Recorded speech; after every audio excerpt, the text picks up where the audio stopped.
हे लाभलेले आहेत. डॉक्टर श्रीकांत ब्राह्मणकर सर हे professor plant pathology Panjabrao Deshmukh कृषी विद्यापीठ अकोला येथे कार्यरत आहेत. त्यांचे 40हून अधिक इंटरनॅशनल नॅशनल रिसर्च पेपर आहेत. तसेच सरांचे सरांनी 2 पुस्तके लिहिलेली आहेत. तसेच सरांना 20 वर्षाहून अधिक रिसर्च एक्सटेन्शन आणि टीचिंगमधला दांडगा अनुभव आहे. तर या व्यासपीठावर ॲग्रोव्हिजन फाउंडेशनतर्फे मी सरांचे स्वागत करतो. तसेच दुसरे आपल्याला लाभलेले स्पीकर हे डॉक्टर सुभाष पोटदुखे हे पण प्लांट पॅथॉलॉजीमध्ये प्रोफेसर आहेत. ते कॉलेज ऑफ ॲग्रिकल्चर नागपूर येथे कार्यरत आहेत. सरांचाही टीचिंग रिसर्च अँड एक्सटेन्शनमध्ये दांडगा अनुभव आहे. त्याबद्दलही सरांचे मी स्वागत करतो. आणि डॉक्टर श्रीकांत ब्राह्मणकर सरांना विनंती करतो की त्यांनी आजचा विषय पिकांच्या आरोग्यासाठी जैविक खते आणि बुरशीजन्य जैव कीटकनाशके या विषयावर आपल्या शेतकऱ्यांना मार्गदर्शन करावे. Sir please. नमस्कार शेतकरी बंधूंनो. या ठिकाणी शेतकरी बंधूंची संख्या जरी कमी असली तरी हे व्हिडिओ रेकॉर्डिंग आहे. याच्या माध्यमातून आपण भरपूर शेतकऱ्यांना या माध्यमातून आपण पोहोचू शकतो ही जाण मला आहे. पिकाच्या आरोग्यासाठी जैविक खते आणि जैविक बुरशीनाशके असा हा माझ्या आजच्या याचा विषय आहे. तर मोठ्या प्रमाणात आपण बुरशीनाशकं वापरतो जेव्हा पिकावर रोग येतात तेव्हा. याशिवाय किडीसाठी आपण इन्सेक्टिसाइड वापरतो. तर याला पर्याय काय आहे? तर याला पर्याय आहे जैविक खते आणि जैविक कीटकनाशके. मी वनस्पती रोगशास्त्र विभाग या ठिकाणी प्राध्यापक म्हणून काम करतो आहे. सध्या अकोला इथं काम करतो आहे. जैविक खत म्हणजे नेमकं काय? तर जी काही जमिनीत उपयुक्त अशी सूक्ष्मजीव आहेत हे सूक्ष्मजीव त्यातून काढायचे, ती लॅबॉरेटरीमध्ये मोठ्या प्रमाणात वाढवायचे आणि एका माध्यमाच्या सहाय्यानं ते टाकून ते आपल्या पिकाला वाढवायचे. तर याच्यात विविध प्रकार आहेत. याच्यातला प्रकार म्हणजे एक नत्रज पुरवणारे, स्फुरद पुरवणारे, याशिवाय हे प्रामुख्याने आपण वापरतो. आता 1 चमचा मातीचा जर आपण हिशोब केला तर याच्यामध्ये जीवाची संख्या किती आहे? तर इथे तुम्हाला दिसेल की एक चमचा जर आपण माती घेतली तर त्याच्यामध्ये जवळपास 100 मिलियन ते 1 बिलियन पर्यंत सूक्ष्मजीव आहेत. म्हणजे जीवाणू आहे, म्हणजेच बॅक्टेरिया आहे. त्याच्यामध्ये बुरशी आहे, त्याच्यामध्ये प्रोटोझोआ आहे, त्याच्यामध्ये सूत्रकृमी आहे, आर्थ्रोपोड्स आहेत, गांडूळ आहेत. म्हणजे साधारणतः 1 चमचा मातीचा आपण कधीही विचार केला नसेल की इतकी जास्त संख्या याच्यामध्ये आहे. म्हणजे माती किती सजीव आहे. आणि या मातीला सजीव ठेवण्याचं काम हे सर्व जे सूक्ष्मजीव आहेत, हे जे प्रोटोझोआ आहेत, निमॅटोड आहेत, हे सर्व काम करत असतात. आता ह्या जैविक खते का बरं? सध्याची आपली खताची परिस्थिती पहा, मागणी पहा. याच्यामध्ये जी भारतामध्ये युरियाची गरज आहे त्यातली 20% गरज जी आहे ही आपण इम्पोर्टच्या माध्यमातून भागवतो. त्याच्यानंतर DAP जो आहे तो 50 ते 60% हा सुद्धा इम्पोर्ट करतो आहे. आणि जो काही पोटॅश आपण वापरतो आहे तो 100% आपण आयात करतो आहे.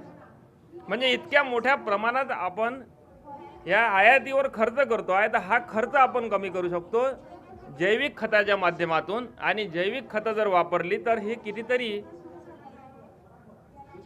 म्हणजे भावाच्या दृष्टीनं सुद्धा स्वस्त पडतात कंपॅरेटिव्ह टू तुमच्या केमिकल रासायनिक खतापेक्षा. याच्यामध्ये सामान्यतः किमती दिल्या आहेत. सध्याच्या परिस्थितीत रासायनिक खताच्या किमती किती आणि याच्या अगेन्स्टमध्ये जर आपण जैविक खत जर लावलं तर त्याचा आपल्याला होणारा फायदा किती. हे जैविक खताचे प्रकार आहे. आपण जेव्हा जैविक खतं वापरत असतो त्याच्यातल्या कोणते कोणते प्रकार आहे? दरवेळेस आपल्याला रायझोबियम आपल्याला माहीत आहे, PSB आपल्याला माहीत आहे. तर याच्यामध्ये पालाश उपलब्ध करणारी जैविक खते आपल्याला माहिती आहेत. तसंच झिंक विरघळणारी सुद्धा जैविक खते आहेत. एक मायकोरायझा आहे. आणि एक नवीन प्रकार आपल्याला आजकाल लक्षात येतो किंवा जीवाणूचा संघ हा सुद्धा उपलब्ध असतो.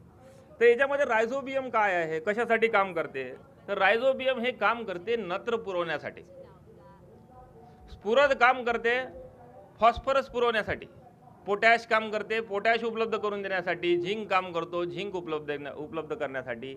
आणि मायकोरायझा जो आहे तो मायकोरायझा मोठ्या प्रमाणात आपण भाजीपाला पिकामध्ये वापरतो. याची कारणं काय आहे, हे कशासाठी वापरायचं, हे मी पुढे पुढे जशा स्लाईड चालतील जसं तुम्हाला सांगतो. या जीवाणू खताचे फायदे काय? बरेच वेळा आपण म्हणतो की हे जैविक खतं आपण वापरले म्हणजे नत्र पुरवणारं असलं म्हणजे फक्त ते नत्रच देतं आपल्याला, असं नाही. तर मुळांची चांगली वाढ करणं, मुलांना इतर पोषक द्रव्य मिळवून देणं, हे सुद्धा जमिनीची सुपीकता वाढवणे, सेंद्रिय पदार्थाचं विघटन करणे, या सर्व चांगल्या गोष्टी ह्या जैविक खताच्या माध्यमातून होते. समजा याच्याऐवजी समजा आपण एखादं जैविक खत आहे, जसं रायझोबियम आहे, नत्र पुरवणारा आपण हे जर लावत असू, तर याचा अर्थ हा नाही की फक्त ते नत्रच पुरवणार आहे.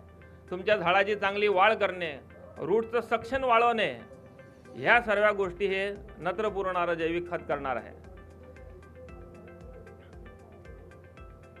आता जैविक खत लावत असताना कोणती गोष्ट पहिले करायची, कोणती नंतर करायची. आता या वर्षी मला रायझोबियममध्ये आपल्याला माहीत आहे की बा दरवर्षी रायझोबियममध्ये मोठ्या प्रमाणात मर येतो. मग त्याच्यासाठी आपण बाजारातून रायझोबियम, पीएसबी, ट्रायकोडर्मा आणतो. मग आपली अडचण अशी असते की हे लावायचं कसं. तर पहिली एक गोष्ट नेहमी लक्षात ठेवा, FIR. याच्यामध्ये कधी पण F म्हणजे बुरशीनाशक, फंजीसाईड, म्हणजे पहिले बुरशीनाशक लावायचं. I म्हणजे इन्सेक्टिसाईड, म्हणजे त्याच्यानंतर इन्सेक्टिसाईड लावायचं. आणि R म्हणजे जे काही आपले रायझोबिया आहेत, म्हणजे जे काही बायो फर्टिलायझर आहेत, याचा वापर करायचा. ही एक पद्धत आहे. हा क्रम आपल्याला नेहमी लक्षात ठेवावा लागतो. नत्र स्थिरीकरणामध्ये रायझोबियम नावाचं एक जीवाणू आहे, हे बॅक्टेरिया आहे, जो आपण जर डाळवर्गीय जेवढे पिकं आहेत, नेहमी लक्षात ठेवायचं की आपलं पीक कोणतं आहे. आपलं पीक जर डाळवर्गीय असेल तर त्याच्यासाठी आपण नेहमी रायझोबियम लावायचं. हे रायझोबियमची ॲक्शन आहे. फार डिटेलमध्ये तुम्हाला मी सांगणार नाही कशा पद्धतीनं काम करते. याच्यामध्ये तुम्हाला लक्षात येईल, जेव्हा आपण रायझोबिया लावतो तर तेव्हा मुळांचं कर्लिंग होते. मुळांचं कर्लिंग होऊन त्याच्यावर अशा गाठी तयार होतात. या रायझोबियम लावायचं कोणतं? रायझोबियमचे 7 गट आहे. कोणतंही रायझोबियम घेतलं आणि कोणत्याही पिकाला लावलं तर त्याचा फायदा होत नाही, तो त्याच्यावर गाठी तयार करत नाही. याच्यामध्ये चवळी गट आहे, परत तुमचा हरभरा गट आहे. म्हणजे तुम्ही चवळी गटाचा आणलं आणि हरभरा गटाला लावला तर तो रायझोबियम काम करणार नाही, हे लक्षात घ्या. त्याच्यामध्ये वाटाणा गट, घेवळा गट, सोयाबीनचं गटाचं रायझोबियम हे सोयाबीन गटालाच चालणार आहे.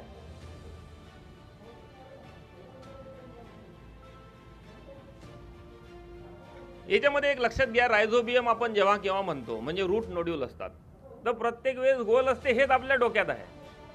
तुम्ही हरभऱ्याचं झाड उपटा, हरभऱ्यामध्ये तुम्हाला गोल गोल दिसतच नाही, तुम्हाला असे चपटे असे नोड्यूल्स दिसतात. म्हणजे हे चपटे म्हणजे काही मग रोगकारक तर नाही ना, हे रोगकारक नाहीत, हे नोड्यूल्सच आहेत.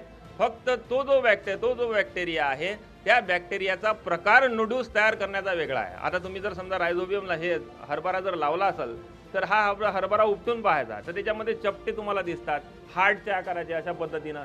ते बेंगाल ग्राम जे आहे तशा पद्धतीचे नोड्यूल्स तुम्हाला दिसतात. सोयाबीनमध्ये लावलं तर तुम्हाला गोल रंगाचे गोल असे नोड्यूल्स दिसतात. म्हणजे प्रत्येक याचा प्रकारही त्या रायझोबियमचा वेगवेगळा आहे. आता लावायचं कसं? सर्वात महत्त्वाचं म्हणजे आपण जेव्हा काही बायो फर्टिलायझर लावतोय तर याच्यामध्ये पहिला आपलं धोरण असलं पाहिजे की आपण बीज प्रक्रियाच केली पाहिजे. असं का बरं? कारण याच्यामध्ये आपली बचत जास्त होते. साधारणतः 1 किलो बियाण्याला रायझोबियम लावायचं असते 10-25 ग्रॅमपर्यंत. 25 ग्रॅमपर्यंत जर रायझोबियम लावलं तर तुमच्या नत्राच्या खतात तुमची बचत होते. याशिवाय आता लावायचं कसं? लावत असताना आपण सुरुवातीला गुळाचं पाणी करत होतो, ही जुनी प्रक्रिया आहे. आता हे गुळाचे पाणी करायची प्रक्रिया, याची काही गरज नाही. याच्यामध्ये CMC नावाचा एक घटक असतो, जो बियाण्याला हे जे रायझोबियम आहे हे लवकर सहजासहजी चिटकवल्या जाते, हे सहजासहजी चिटकते. जर एखाद्या वेळेस समजा आपण हे रायझोबियम वापरलं नाही, PSB वापरलं नाही, ट्रायकोडर्मा वापरलं नाही, तर वापरायचं कसं? तर हे शेणखताच्या माध्यमातून साधारणतः हेक्टरी 2.5 किलोपर्यंत 200 ते 300 किलो शेणखतात मिक्स करायचं आणि 1 एकर क्षेत्रामध्ये वापरायचं.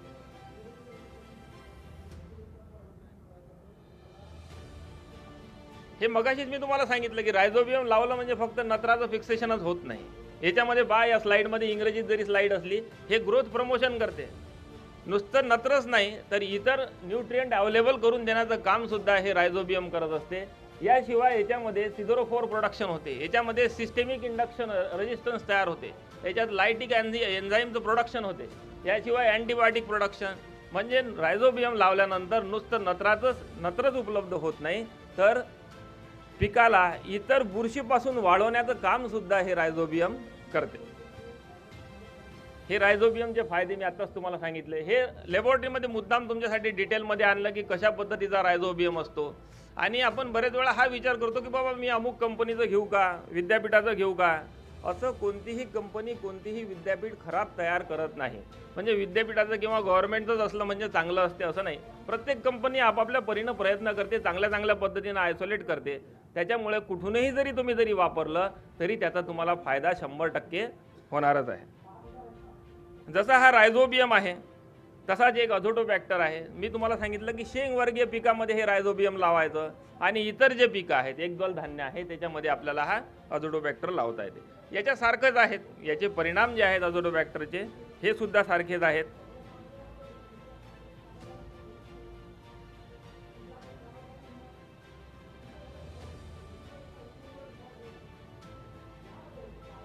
त्याच्यामुळे याच्यामध्ये जास्त मी तुम्हाला सांगणार नाही. त्याची पद्धत जसं आपण रायझोबियम लावतो तसंच आपल्याला अझोटोबॅक्टर लावायचं आहे. हे अझोटोबॅक्टरचं कल्चर आहे. एक या स्फुरदाच्या बाबतीत मला तुम्हाला सांगायचं आहे. दरवर्षी पहा आपण सुपर फॉस्फेट मोठ्या प्रमाणात वापरतो. साधारणतः एखादा शेतकरी असेल तर 1 बॅग किंवा 2 बॅग सुपर फॉस्फेट वापरतो. तर या सुपर फॉस्फेटचं एका बॅगचं वजन आहे 50 किलो, 2 बॅगचं वजन होते 100 किलो. आणि याच्यामध्ये सुपर फॉस्फेट किती आहे? 16% आहे ना, 16%. SSP 16% आहे. म्हणजे 100 किलो जेव्हा आपण सुपर फॉस्फेट वापरतो तर त्याच्यात 16 किलोच फक्त फॉस्फेट आहे. जेव्हा आपण हे जमिनीत टाकतो 16 किलो सुपर फॉस्फेट, तर याच्यातला 80% भाग किंवा 70 ते 80% हा इतर घटकाला जाऊन चिपकतो. तुम्ही जर कॅल्क्युलेट केलं तर एक पोतं म्हणजे 2 पोते जेव्हा सुपर फॉस्फेट तुम्ही जमिनीत टाकता तर 2 ते 2.5 किलो फक्त स्फुरद मिळते. बाकीचं सर्वच्या सर्व स्फुरद जे आहे हे जमिनीत जाऊन एकमेकाला जाऊन चिपकून जातं आणि ते रिलीज होत नाही. आता ते हे विघटन जर करायचं असेल, आपल्या बापदाद्यापासून आपण सुपर फॉस्फेट टाकतच आलेलो आहे. म्हणजे कितीतरी सुपर फॉस्फेट जमिनीमध्ये आहे. आता सुपर फॉस्फेट जरी नाही वापरलं आणि जर तुम्ही स्फुरद जर वापरलं तरी तुम्हाला फायदा होतो. फक्त या स्फुरद जे काही जैविक खताच्या माध्यमातून आपल्याला वापरायचं आहे याचं प्रमाण तुम्हाला जास्त वाढवावं लागेल. तर याच्यामध्ये PSB नावानं हे उपलब्ध आहेत. हे PSB आहे, हे नुसतं सोल्युबलाइजच करत नाही. याचा रोल असा नाही की फक्त ते विघटन करायचं, हे सोल्युबलाइजही करतं आणि मोबिलाइजही करतं. म्हणजे झाडाच्या मुळाजवळ सुद्धा स्फुरद नेऊन देण्याचं काम आहे. ज्या ज्या ठिकाणी PSB तुम्ही वापरलं असेल त्या त्या ठिकाणी तुम्हाला झाडाची वाढ चांगली झालेली दिसते. याशिवाय रूटचं सक्शन चांगलं दिसते. जसं नत्र खतं तुमचे काम करतात, जसं बायो कंट्रोलचं काम करतात, तसं स्फुरदसुद्धा PSBचे जे खतं आहेत हे सुद्धा बायो फर्टिलायझर म्हणजे बायो कंट्रोलचं काम करतात. प्रश्न असा आहे की मग याच्यामध्ये आहे काय? याच्यामध्ये सुडोमोनस आहे, याच्यामध्ये बॅसिलस आहे. आणि हे जे सुडोमोनस आणि बॅसिलस आहेत हेच मोठ्या प्रमाणात याच्यामध्ये जास्त प्रमाणात वापरल्या जाते. याचा जो शेअर आहे तो आहे 24% आणि 21%. म्हणजे मोठ्या प्रमाणात जेवढे काही स्फुरद खतं आहेत, PSB आहे, त्याच्यामध्ये एक तर बॅसिलस असते किंवा त्याच्यामध्ये सुडोमोनस असते जे स्फुरद विघटनाचं काम करतात. आता स्फुरद विरघळण्याचं काम कसं होते? जेव्हा आपण हे PSB लावतो तेव्हा हे PSB एवढे सारे ॲसिड सोडतात. पहा एवढूसा जीव आहे की जो करोडोचा एक चमचा मी तुम्हाला सांगितलं, एका चमच्यामध्ये करोडोच्या प्रमाणात आहे. जेव्हा आपण हे बियाला लावतो तर तेव्हा हे ॲसिड सोडतात वेगवेगळे. त्याच्यामध्ये citric acid, oxalic acid, acidic acid, वेगवेगळ्या प्रकारचे ॲसिड आहे. हे ॲसिड सोडतात आणि जो चिपकलेला जो स्फुरद आहे त्याला विरघळण्याचं काम, त्याला मोबिलाइज करण्याचं काम हे PSB करत असतात. त्याच्यानंतर अशाच पद्धतीनं हे एक मी तुम्हाला या प्रातिनिधिक स्वरूपात सांगितलं की बा नत्र विरघळणारे कसे, स्फुरद विरघळणारे. असेच बाजारात तुम्ही जर गेले तर zinc solubilising bio fertiliser, zinc उपलब्ध, झिंक विरघळणारी जैविक खते आहेत. एक मायक्रोरायझा आहे, तो खूप मोठ्या प्रमाणात आपण भाजीपाला पिकामध्ये वापरतो. त्याच्याशिवाय अझोला आहेत, अझोलावर डिटेल पोटदुखे साहेब आपल्याला इथे सांगणारच आहेत. हा एक भाग आहे त्याच्यामध्ये जैविक खते आपण ज्याला म्हणतो, ज्याच्यामध्ये आपल्याला लक्षात ठेवायचं आहे की बा नत्र खते पुरवणारे म्हणजे तुमचं रायझोबियम, अझोटोबॅक्टर, PSB म्हणजे स्फुरद पुरवणारे त्याला PSB म्हणतो. याशिवाय झिंकवाले आहे, पोटॅशवाले आहेत, हे जैविक खतं आहेत. ह्याच्यामध्ये एक अजून प्रकार आहे त्याला म्हणतात जैविक बुरशीनाशक, ज्याला आपण खूप मोठ्या प्रमाणात आपली डिमांड असते, त्याला म्हणतात ट्रायकोडर्मा. काट्यानं काटा काढावा ही जशी उक्ती आहे तसंच ट्रायकोडर्मा काम करते. म्हणजे बुरशीनेच बुरशीचा नाश आपल्याला करायचा आहे. मग आता आपल्याला नेहमी ट्रायकोडर्मा वापरत असताना एक प्रश्न येतो की ट्रायकोडर्मा कोणत्या पद्धतीचा वापरू, मी ट्रायकोडर्मा हर्जियाना वापरू की ट्रायकोडर्मा व्हिरिडी वापरू. तर प्रत्येक शेतकऱ्याच्या डोक्यातला हा प्रश्न आहे. याच्यातलं कोणतंही स्पेसिस तुम्ही वापरले तरी तुम्हाला फायदा तेवढाच होणार आहे. बरं, हे काम कसं करते? तर जेवढे काही मुळातून होणारे रोग आहेत त्याच्यामध्ये मरकूज असो, मुळकूज असो, मर असो, खोडकूज असो, या कोणत्याही रोगासाठी हा ट्रायकोडर्मा चांगल्या पद्धतीनं काम करतो आणि तो नियंत्रणात आणतो. मग तो नियंत्रणात आणतो म्हणजे काय करतो, कशा पद्धतीनं नियंत्रणात आणतो? तर ही त्याची नियंत्रणाची पद्धत आहे. याच्यामध्ये पहिल्यांदा पहा, तो जो छोटासा ट्रायकोडर्मा आहे त्याच्याजवळ एक भाला आहे. भाला, तो भाल्यानं लोटतो आहे, म्हणजे त्याला म्हणतात अँटागोनिझम नावाचा प्रकार आहे, विरोधाभास. तो त्याच्या जवळ कोणाला येऊ देत नाही. दुसरा ह्या ट्रायकोडर्माचा रोल आहे, तो अँटीबॉयसिस प्रतिजैविक सोडतो. तिथं दिसते तुम्हाला त्याच्याजवळ स्प्रे आहे, म्हणजे तो अशा पद्धतीनं त्याच्या जवळ येऊ देत नाही. जेव्हा कोणी जवळ येईल तर त्याच्यावर तो अँटीबायोटिक्स सोडतो. तिसरी गोष्ट म्हणजे की तो स्पर्धा करतो. जेव्हा एखादा तुमचा रोगकारक बुरशी जर त्याच्या जवळ असेल आणि त्याच्या बाजूला जर ट्रायकोडर्मा असेल तर आजूबाजूचं सर्व खाण्याचं काम, त्याच्यामध्ये कॉम्पिटिशन निर्माण होते. तो कॉम्पिटिशननं तोच खातो, त्याच्यामुळे बाजूचा जो असतो तो उपाशी पोटी मरतो. आणि चौथा आहे पॅरासिटिझम. याला जर खायला काहीच नसेल, तिथं जर रायझोक्टेनिया, तिथं जर फुजारियम सारखी रोगड बुरशी असेल तर त्याच्या अवतीभोवती जातो आणि त्याच्या अंगातलं सुद्धा न्यूट्रियंट खाण्याचा हा काम करतो. अशा सुंदर पद्धतीनं हा ट्रायकोडर्मा काम करतो आणि त्याच्यामुळे याचा वापर जो आहे तो खूप मोठ्या प्रमाणात वाढलेला आहे. हे लॅबोरेटरीमधलं एक चित्र दाखवलं आहे तुम्हाला मी, की वेगवेगळी बुरशी जर घेतली तर त्याच्या अगेन्स्टमध्ये हा ट्रायकोडर्मा कसं करते. या चित्रातलं मी तुम्हाला सांगतो थोडक्यात. हे शेवटची जी स्लाईड आहे याच्यामध्ये काय केलं आहे, एका कोपऱ्यामध्ये ज्याच्यामुळे रोग होतो ती बुरशी ठेवलेली आहे आणि जे हिरवं तुम्हाला दिसते आहे तो आहे ट्रायकोडर्मा. एकाच दिवशी ठेवलेली बुरशी 8 दिवसाच्या नंतर जर तुम्ही पाहिलं तर ही बुरशी त्या बुरशीला वाढू देत नाही. हे एक तुम्हाला याच्यातून सांगायचं आहे. काही काही ठिकाणी असा झोन दिसते तुम्हाला, असा पांढरा पांढरा. या चित्रामध्ये पहा, तुम्हाला झोन दिसते. तर हा झोन कशामुळे, तर याच्यामध्ये तो एन्झाईम सोडतो, टॉक्झिन सोडतो, त्याच्यामुळे तो त्या बुरशीला त्याच्या जवळ येऊ देत नाही. कधी कधी एखाद्या चित्रामध्ये पहा, ई नंबरचं चित्र, हे जेव्हा मी बुरशी म्हणजे फुजारियम किंवा फायटोप्थरा तिथं ठेवला आणि इकडून जेव्हा ट्रायकोडर्मा ठेवला तर तो ट्रायकोडर्मा आता त्याला माहीत आहे की याच्यात खायला काही नाही या प्लेटमध्ये, तर तो त्या फायटोप्थरावर, त्या रायझोक्टोनेच्या वर जातो आणि त्याला पॅरासिटाईज करतो, म्हणजे त्याच्यावर जाऊन तो आपलं खाद्य खातो. तर अशा पद्धतीनं ट्रायकोडर्मा चांगल्या पद्धतीनं काम करतो. प्रत्येक पीक लावत असताना त्याच्यामध्ये मुळाद्वारे होणारे रोग येणारच आहेत. मग ह्या मुळाद्वारे रोग येण्याच्यासाठी चांगलं नियंत्रण जर करायचं असेल तर आपल्याला हे ट्रायकोडर्मा जी बुरशी आहे त्याचा वापर करायचा. बरं, आता वापर किती करायचा आहे, तर वापर एकदम कमी प्रमाणात होतो. याच्यामध्ये 4 ते 10 ग्रॅम ट्रायकोडर्मा प्रति किलो बियाणला. मग याची किंमत किती आहे, याची किंमत साधारणतः 100 ते 150 रुपये आहे. आता तुम्ही विचार करा, 1 किलो बियाला आपल्याला 10 ग्रॅम लावायचा आहे, ज्याची किंमत बाजारात 100 रुपये आहे, म्हणजे आपल्याला हे पडते किती आहे, स्वस्त पडते आहे. आता कधी कधी काय होते की आपण हरभरा पेरतो, मग हरभरा पेरत असताना आपण त्याला एखादं बुरशीनाशक लावतो. बुरशीनाशक लावल्यानंतर पेरल्यानंतर असं तुम्हाला लक्षात येईल की पहिल्या 8 दिवसामध्ये उधळण सुरू होते, ज्याला म्हणतो आपण हरभरा उधळतो. हरभरा उधळतो हे आपल्याला चांगलंच माहीत आहे. तर अशा शेतामध्ये आपण आता बीज प्रक्रिया करत असताना जर हे लावलं नाही तर नंतर काय करायचं, तर शेणखताच्या माध्यमातून 100-150 किलो मी याच्यामध्ये 200-250 किलो म्हटलं आहे, पण शक्यता आपल्याला जसं शक्य होईल 100-150 किलो एका एकराला आपण शेणखत टाकू शकतो. तर याच्यामध्ये हे ट्रायकोडर्मा टाकून ठेवायचं. आपण हरभरा पेरल्यानंतर जेव्हा केव्हा आपला म्हणजे तुमच्या कामावरचा माणूस म्हणा, काय असेल, लेबर जसा अवेलेबल असेल तसं त्या ओळीत आता हे टाकायचं कुठं, कारण एवढ्या मोठ्या क्षेत्रात जर एखाद्यानं जर 100 एकर जर हरभरा लावला असेल, त्याला जर तुम्ही सांगितलं की बा 100 किलो शेणखत घ्या, त्याच्यात 2-2.5 किलो ट्रायकोडर्मा टाका आणि तो शेतात टाका, तर हे शक्य नाही. मग अशा वेळेस टाकायचं कुठं, तर की काही भाग असा असतो आपल्या शेतामध्ये की तिथं वारंवार मर येते. हरभऱ्यामध्ये पान उथळ भाग असतो, त्या भागामध्ये ज्या ठिकाणी अशा पद्धतीने तुम्हाला दिसेल फक्त तेवढ्याच पार्टमध्ये टाकायचं, म्हणजे जेणेकरून आपल्याला खर्च कमी होईल. पण एरवी जर ट्रायकोडर्मा जर वापरायचा असेल तर तो फक्त 4 ते 10 ग्रॅम प्रति किलो बियाणे या पद्धतीने वापरायचा. हा जर समजा तुम्हाला फळबागामध्ये वापरायचा असेल तर 10 ग्रॅम ट्रायकोडर्मा खूप होतो. आता हा ट्रायकोडर्मा वापरायचा कसा, फळबागामध्ये वापरायचा असेल, एक लक्षात घ्या, ज्या ठिकाणी आपण शेणखत घेतो, ज्या ठिकाणी ही गंजी आपल्याला माहिती आहे की बा ही आपण गंजी नेणार आहे आणि हे शेणखत जर एक ट्रॉली असेल तर एका ट्रॉलीसाठी फक्त 1 किलो ट्रायकोडर्मा न्यायचा, म्हणजे आपल्याला 100 रुपयेच खर्च आहे. जिथून आपण गंजी घेतो त्याच्यावर तो ट्रायकोडर्मा फेकून द्यायचा. पहा माझं पुन्हा आहे का मी काय म्हणतोय ते, जिथून आपण गंजी विकत घेतो आहे त्याच्यावर 1 किलो ट्रायकोडर्मा टाकून द्यायचा आहे. म्हणजे काय होईल की ऑटोमॅटिक त्याची पलटी होईल. जेव्हा तो ट्रॅक्टरमध्ये भरेल ते 1 ट्रॉली शेणखत तर त्याच्यात ते पलटी होईल. जेव्हा आपल्या शेतात आणेल तेव्हा एक पलटी होईल. आणि नंतर जेव्हा जसं आपण छाटू, जेव्हा आपण पिकाला देऊ तर तसं ऑटोमॅटिक तो ट्रायकोडर्मा त्याच्यामध्ये मिक्स केला जाईल. त्याच्यासाठी वेगळा मिक्स करण्याचा खर्च येणार नाही. दुसरा फायदा असा होतो की याच्यामुळे जे बेनिफिट्स आहेत, कधी कधी आपण नंतर जर ट्रायकोडर्मा टाकला तर तो मिक्स होत नाही. आता हा ट्रायकोडर्मा टाकायचा कधी, हा 1 महिने 2 महिने 3 महिने कधीही शेणखतावर नेऊन टाकला तरी चालेल.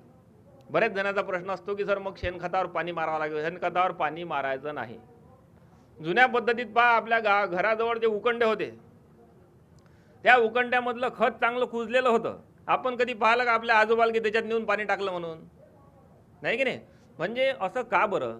कारण त्याच्यामध्ये बाकी जे थर्मोफिलिक जीव आहेत जे म्हणजे हायर टेम्परेचरला जगतात ते कुजवण्याचं काम करतात. आता आपला ट्रायकोडर्मा टाकल्यानंतर हे सुद्धा तेच काम करणार. एक तर कुजवायचंही काम करते. ट्रायकोडर्माचा फायदा एकच नाही की फक्त ते इतर बुरशीसोबत भांडते, तर दुसरा याचा फायदा असा आहे की ते कुजवण्याचंही काम करते. ज्यावेळेस सेल्युलॅटिक घटक असतील, हेमिसेल्युलोज, सेल्युलोज जे जे सहजासहजी याचं विघटन होत नाही त्याचं विघटन करण्याचं काम हा ट्रायकोडर्मा करतो. ट्रायकोडर्माचा एवढाच फायदा नाही तर ज्या ठिकाणी तुम्ही ट्रायकोडर्मा लावलेला असेल त्या ठिकाणी एक लक्षात घ्यावा, रोप पेरल्यानंतर त्या ठिकाणी त्याची वाढ चांगली झालेली दिसते. म्हणजे याचा अर्थ हे काही प्रकारचे एन्झाईम सोडते की झाडाची वाढ चांगली करते. ट्रायकोडर्माचा अजून एक फायदा म्हणजे ज्या ठिकाणी सूत्रकृमी आहेत, आता संत्र्यामध्ये आपल्या इथं मोठ्या प्रमाणात सूत्रकृमी वाढलेली आहे, तर त्या सूत्रकृमीसाठी हा ट्रायकोडर्मा फायदेशीर. हा ट्रायकोडर्मा काम कसा करतो, जे सूत्रकृमीचे जे सेकंड स्टार लार्वा असतात त्याच्या अवतीभोवती आपले वेळा करतो. त्याच्या अवतीभोवती हा ट्रायकोडर्मा वेळा करतो आणि त्याच्यातलं न्यूट्रिएंट खाण्याचं काम हे ट्रायकोडर्मा करतात. इतकं सुंदर असं जैविक खत आहे की जे फक्त 100 रुपये किलो आहे. फक्त एकच आहे की आपण ते उपलब्ध नाही म्हणून वापरत नाही, पण जेव्हा केव्हा आपण शहरामध्ये येतो, नागपूरमध्ये येतो, डिपार्टमेंट इथे डॉक्टर ठाकूर साहेब अगोदर होते, यांनी सुरुवात याची केली होती. त्याच्यानंतर पोटडुके साहेबांनी, ठाकूर साहेब रिटायर झाल्यानंतर पोटडुके साहेबांना हे जैविक खताचं खूप मोठ्या प्रमाणात जी लॅब आहे ती वाढवली आणि जवळपास म्हणजे काउंटरवरून 40 ते 50 लाख रुपयाचं हे जैविक खत तिथून विकलं जातं, कोणतीही ॲडव्हर्टाईज न करता. विद्यापीठामधून जवळपास हे 1.5 ते 2 करोड रुपयाचं ट्रायकोडर्मा विकलं जाते विदाऊट एनी ॲडव्हर्टाईज. त्या शेतकऱ्याला माहीत आहे, त्यांनी एक वेळा वापरलं की त्याला माहिती आहे की याचा फायदा होतो म्हणून. आपण आतापर्यंत जेवढं रायझोबियम, पीएसबी, अझोटोबॅक्टर किंवा ट्रायकोडर्मा याच्याविषयी चर्चा करत होतो. मग आता आपला प्रश्न असतो की बा पिकावर कीड आली, आता याच्यासाठी काय आहे? याच्यासाठी यांच्याजवळ काही नाही, याच्यासाठी सुद्धा आहेत. आता हा आपला एक सिनॅरिओ आहे की याच्यामध्ये साधारणतः याचा वापरायचं प्रमाण मी तुम्हाला दिलं आहे की किती मोठ्या प्रमाणात आपण हे कीटकनाशकं वापरतो ज्याच्यामुळं आपल्या शरीरावर परिणाम होतो. माझे जेवढे PhDचे विद्यार्थी हे सर्वच्या सर्व याच्यावरच काम करतात, बिवेरिया, मेटारायझम, व्हर्टिसिलियम. याला कारण मी तुम्हाला सांगतो. एक दिवस म्हणजे बायकोनं सांगितलं की वरती आपण किचन गार्डन करू म्हणून असे ट्रे आणले सुंदर, 200-300 रुपयाचे ट्रे आणले, त्याच्यात माती भरली. माती भरल्यानंतर त्याच्यात भाजीपाल्याचं बी लावलं. भाजीपाल्याचं बी लावल्यानंतर काही दिवसानं कुठंतरी उधळलं, काही ठिकाणी त्याच्यात रोग आला, कीड आली. म्हणून त्या किडीसाठी म्हणून लॅम्बडा सायक्लोथेन ते आहे ना लॅम्बडावालं, एक इन्सेक्टिसाईड आहे, तर ते इन्सेक्टिसाईड मारलं आणि सहज त्याचा हात जो आहे तो असा डोळ्याच्या इथं लागला. तर ते रात्रभर माझा डोळा चुनचुन करत होता. मग त्याच्यावर मी विचार केला की जर समजा नुसतं हात, ज्या माझ्या हाताला नुसतं इन्सेक्टिसाईड जर असेल, त्याचा इथं लागल्यानंतर इतका जर जास्त परिणाम जर होत असेल तर त्या किडीवर काय परिणाम होत असेल, जेव्हा हे पोटात जात असेल तर किती परिणाम होतो. म्हणून जेवढे याच्यानंतर जे PhDचे विद्यार्थी माझे जेवढे झाले ते सर्वच्या सर्व याच्यावरच काम केला. त्यात मेटारायझम, बिवेरिया, व्हर्टिसिलियम याच बुरशीवर ते काम करतात. आता ही जी बुरशी आहे ही सुद्धा स्वस्त आहे, साधारणतः 100 ते 150 रुपये, 200 रुपये किलोपर्यंत प्रमाणात तुम्हाला बाजारात उपलब्ध आहे. ह्याचे दुष्परिणाम, आता वेळ जास्त झाला, याचे दुष्परिणाम वगैरे मी जास्त सांगणार नाही. हे 1, 2, 3 नावं तुम्ही पाठ करून ठेवा. हे कुठंच लिहू नका. लिहिल्यानं, पुसल्यानं, फोटो काढल्यानं हे आपल्या डोक्यात राहत नाही. एक याच्यामध्ये आहे मेटारायझम, मेटारायझमच म्हणायचं, मेटारायझम ॲनिझोफिली, मेटारायझम. दुसरं नाव आहे एक बिवेरिया आणि तिसरं नाव आहे व्हर्टिसिलियम, एक आहे पॅसिलोमायसिस. ह्या प्रत्येक बुरशी जे आहे याचं एक वैशिष्ट्य आहे. आता एक तुम्हाला मी मगाशीच सांगितलं की हे जेव्हा आपण बुरशीनाशकं वापरतो याच्यामुळे कीड नियंत्रणात होतात. हे एक माझं स्टेटमेंट आहे आणि शेवटी मी एक स्टेटमेंट दिलं, ते स्टेटमेंट तुम्ही पहा. याच्यामध्ये हे जे मेटारायझम आहे, जेवढं काही लेपिडोप्टेरॉन पेस्ट आहेत, याला चांगल्या पद्धतीनं कंट्रोल करण्याचं काम हे मेटारायझम आणि बिव्हेरिया करतात. मोठ्या प्रमाणात हुमणीचा प्रादुर्भाव आपल्या शेतामध्ये होतो, तसंच संत्र्यामध्ये सुद्धा हुमणीचा प्रादुर्भाव होतो. तर ही हुमणी नियंत्रणात आणायची असेल तर हे मेटारायझम बिव्हेरिया चांगल्या पद्धतीनं काम करतो. मेटारायझम बिव्हेरिया हे वापरायचं कसं ते सुद्धा सांगतो. आता हे जे मेटारायझम बिव्हेरिया आहेत हे बाजारात एक लिकॅनिसिलियम लिकॅनी आहे. हे जेवढे काही रस शोषक किडी आहेत, या रस शोषक किडीला कंट्रोल करण्याचं काम हे लिकॅनिसिलियम लिकॅनी करते. भात शेतामध्ये जो कुठला हे सर रस शोषक किडे भात शेतामध्ये मोठ्या प्रमाणात लीफ हॉपर ना, लीफ हॉपर, ब्राऊन हॉपर, याला कंट्रोल करण्याचं काम हा मेटारायझम खूप चांगल्या पद्धतीनं काम करतो. याशिवाय लिकॅनिसिलियम जर तुम्ही लिकॅनी जर वापरलं, जिथं रस शोषक किडे असतील तर त्या ठिकाणी सुद्धा हा लिकॅनिसिलियम लिकॅनी काम करतो. एक पेसिलोमायसिस, ज्या ठिकाणी सूत्रकृमी असतील, सूत्रकृमीच्या गाठी तुम्ही पाहिल्या असतील, जर तुम्ही भाजीपाला लावत असाल तर भाजीपाल्यामध्ये मोठ्या मोठ्या गाठी दिसतात. ह्या गाठी असतात सूत्रकृमीमुळे झालेल्या. त्या ठिकाणी आपण हे जर पेसिलोमायसिस लिलॅसिनस जर लावलं तर तुम्हाला याचा खूप चांगला फायदा तुम्हाला जाणून येतो. हे मेटारायझम ॲनिसोफिली याच्यामध्ये डेक्स्ट्रिन नावाचा घटक असतो. महत्त्वाचं असं आहे किंवा मी तुम्हाला सांगतो आहे की बा ही बुरशीनाशकं आहेत, ही खूप चांगल्या पद्धतीनं काम करते. लेपिडोप्टेरॉन पेस्ट कंट्रोल करते, सकिंग पेस्ट कंट्रोल करते. पण काम कसं करते? जेव्हा ही बुरशी तुम्ही जेव्हा पिकावर मारता तर त्याच्यावर पहा, याच्यात हे चित्र आहे पहा. सुरुवातीला हे जे बुरशीचे बीज असतात हे त्या पानावर पडतात. त्या पानावर पडल्याबरोबर तिथून त्याला एक ट्यूब तयार होते, त्याच्यातून त्याला म्हणतात अशा पद्धतीनं जम ट्यूब तयार होते. ते जम ट्यूब त्या बुरशीला चिटकून जाते, कारण ते चिकटपणामुळे ते त्या याच्यावरती किड्याच्या वरती जाऊन चिटकते. किड्यावर चिटकल्यानंतर त्याच्या आतमध्ये जाते, त्या इन्सेक्टच्या आतमध्ये जाते. पण ही सर्व प्रक्रिया तुम्ही म्हणाल की बा सर ही प्रक्रिया करायला तर खूप दिवस लागतील, तोपर्यंत आमचं पीक खाईल.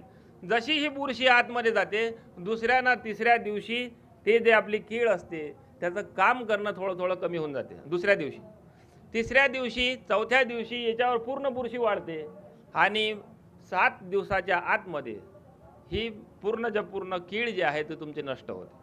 मग आता तुम्ही म्हणाल की फायदा काय? फायदा असा आहे की या बुरशी ही जी, आता तुम्ही समजा इन्सेक्टिसाईड मारलं तर काय होईल? फक्त तेवढीच कीड मरेल. त्या इन्सेक्टिसाईडचा नंतर फायदा होणार नाही. याचा फायदा पहा कसा आहे. एक वेळा तुम्ही हे बुरशीनाशक मारलं, मेटारायझम बिव्हेरिया मारलं, त्याच्या अंगावर बुरशी तयार झाली, बुरशीचे बीज तयार झाली, हवेनं ते पिकात पसरतील. दुसरी कीड जेव्हा त्याच्या आजूबाजूनं जाईल त्याला एक जरी स्पोर लागला तर तेवढी सुद्धा सक्षम आहे की त्या किडीला मारण्यासाठी. तर या अशा पद्धतीनं हे बिव्हेरिया मेटारायझम काम करते आणि 7 जी कीड असेल, जी कोणती कीड असेल ती मारल्या जाते. आता तुम्हाला जर अनुभवायचं असेल, एखाद्या वेळेस तुम्ही जेव्हा कीड नसताना तुम्ही हे स्प्रे करून पहा सुरुवातीच्या अवस्थेमध्ये, तुम्हाला नंतर ते दिसणारच नाही कीड कुठे गेली म्हणून. कारण त्याची अर्ली जे स्टेज आहे, फर्स्ट सेकंड स्टेज जे आहे त्या स्टेजमध्ये त्याला कंट्रोल करून टाकते. आता तुम्ही यावर्षी जर सोयाबीनमध्ये सोयाबीन ज्या ठिकाणी दाट पिकं असतात ते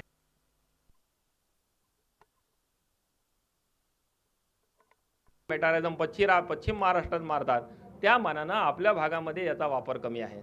अतिशय स्वस्त 100-200 रुपये किलो प्रमाणात बाजारातही मिळतात. याशिवाय हे आपल्या वनस्पती रोगशास्त्र विभाग अकोल्याला सुद्धा आहे, नागपूरला सुद्धा आहे. जेवढे काही केविके आहेत त्या केविकेला सुद्धा आम्ही देण्याचा प्रयत्न करतो आहे. साहेब आम्ही काटोलला सुद्धा पाठवतो. आता आमच्या RFRCला तुमच्या काटोलला सुद्धा हे आम्ही प्रोव्हाइड करतो आहे. जसं हे मेटारायझम आहे तसंच हे बिव्हेरिया आहे, त्याचा रोल त्याच पद्धतीनं होतो.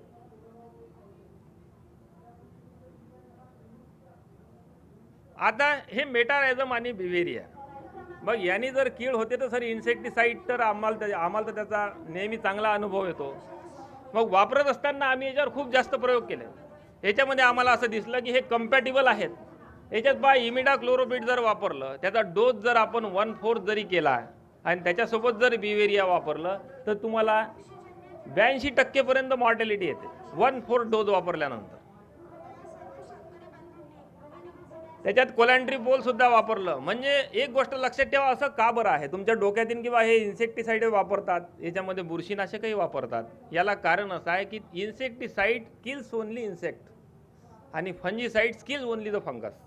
आता इन्सेक्टिसाइडमध्ये हे बुरशी आहे, त्याच्यामुळं याच्यावर परिणाम जास्त त्याचा होत नाही. जे कंपॅटिबल इन्सेक्टिसाइड आहे याच्यामध्ये पहा, इमामेक्टिन आहे, इमिडाक्लोरोपिड आहे, कोलॅन्ट्रीपोल आहे. याच्यामध्ये कोलॅन्ट्रीपोल सोबत जेव्हा आम्ही मेटारायझम वापरलं तर आम्हाला 97% त्याचा रिझल्ट चांगला दिसला. जेव्हा इमॅमेक्टिन वापरलं बेन्झॉइट तेव्हा 90% आम्हाला चांगला रिझल्ट दिसले. ज्या ठिकाणी मी हे एकटं मारणार नाही त्या ठिकाणी 1/4 डोसमध्ये जरी तुम्ही वापरलं तरी तुम्हाला त्याचा परिणाम होईल. तसंच जर आपण रस शोषक किडीला कंट्रोल करायचं असेल तर त्याच्यासाठी हे लिकॅनी आहे, जे चांगलं असं बुरशीनाशक आहे, जे चांगलं मोठ्या प्रमाणात शेतकरी हे वापरतात. एक पॅसिलोमायसिस आहे. तुमच्या पिकामध्ये जर सूत्रकृमीचा प्रादुर्भाव होतो तर हा पॅसिलोमायसिस वापरायचं. याच्या व्यतिरिक्त ही जी जैविक बुरशीनाशक आहेत, याच्या व्यतिरिक्त हा एक मी याच्यामध्ये स्लाइड याच्यासाठी टाकली कारण मोठ्या प्रमाणात बुलढाणा झालं, काटोल झालं, त्याच्यानंतर नागपूर झालं, या ठिकाणाहून यावर्षी हुमणी अळीचा प्रादुर्भाव खूप मोठ्या प्रमाणात होता. आता हुमणीसाठी मी तुम्हाला सांगितलं की मेटारायझम बिवेरिया वापरायचं. याच्याशिवाय अजून एक चांगली सूत्रकृमी आहे. पहा, मी मगाशी तुम्हाला सांगितलं की सूत्रकृमीला कंट्रोल करायचे, तुम्ही म्हणता आता सूत्रकृमी वापरा, पण ही फायदेशीर सूत्रकृमी आहे. याचं नाव आहे हेट्रोडेरा इंडिका. हे सूत्रकृमी तुम्हाला मार्केटमध्ये सुद्धा अवेलेबल मिळते. हेट्रोडेरा इंडिकाच्या नावानं, बऱ्याचशा नावानं त्याला म्हणायचं फायदेशीर सूत्रकृमी. EPN नावाने बाजारात मिळते. EPN entomopathogenic nematode. याचा फायदा असा आहे की हुमणी जे आहे, हुमणी कशानेच कंट्रोल होत नाही. इन्सेक्टिसाइड तुम्ही किती वापरा त्याच्यात तुम्हाला हुमणी नियंत्रणात येत नाही. पण हे हेट्रोडेरा इंडिका नावाची सूत्रकृमी आहे, याचा जर तुम्ही वापर केला तर 100% तुमच्या पिकामधली जे हुमणी आहे ते कंट्रोल होते. मग आता हे वापरायचं कसं, हे EPN वापरायचं कसं? वापरत असताना एक लक्षात घ्यावा, शेताचा जो धुरा असतो, आता ही हुमणी अंडे कशी टाकते? आपल्या शेताच्या अवतीभोवती जे काही झाडं असतील त्या झाडावर हे जे भुंगेरे असतात या हुमणीचे, ते अंडी घालतात आणि त्याची चाल तिथून शेताकडे आपले सुरू होते.